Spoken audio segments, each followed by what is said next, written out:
A papaya tree that's been cut and bent by a farmer doesn't die faster. It actually produces more fruit and makes money for longer. So when you see a perfectly healthy papaya tree being cut... السلام عليكم ورحمة الله تعالى وبركاته. سوري ساعتي ذاك سوري channel كنا من الديايو channel. maanta iyo video cusub maanta waxaan sameyn rabnaa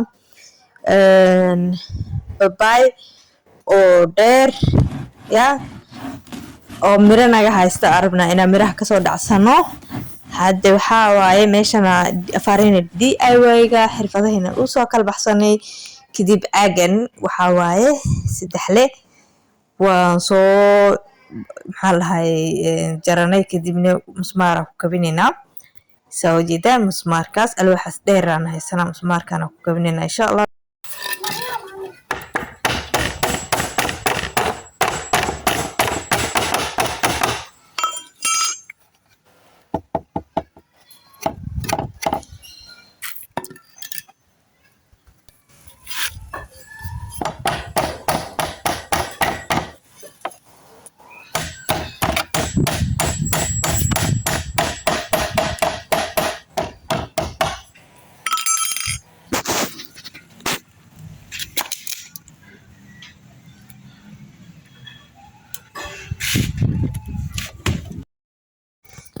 أصحابي هذا روح دميني إنا سمينو محل هاي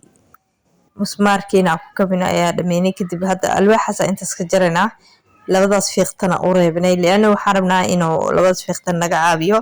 سيدا أو محل هاي وسوق وصلين مريه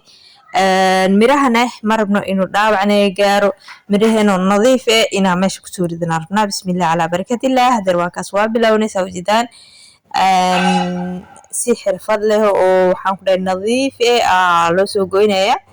babaya qaar waa bisel qaarna waa masakooto marka qaarka bisil arabnaa inuu xalaay hadii wax jug lagu siiyo oo soo dhaco dhulka qaarka oo bisil saanu ognahay automatical waa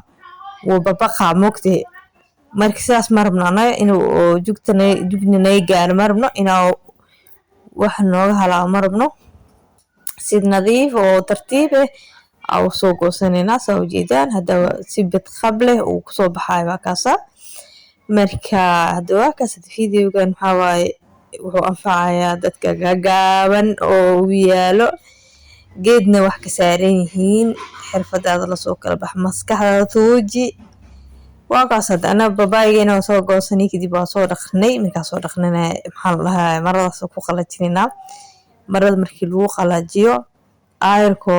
maradaas markii la qalajiyo ka bacdina marada laga fiiqa laga furaa bac waxa meel gelinay inta hadana la soo gaartay waad ma sant fiirsigaaga subscribe noo saar channel ka soo dhaw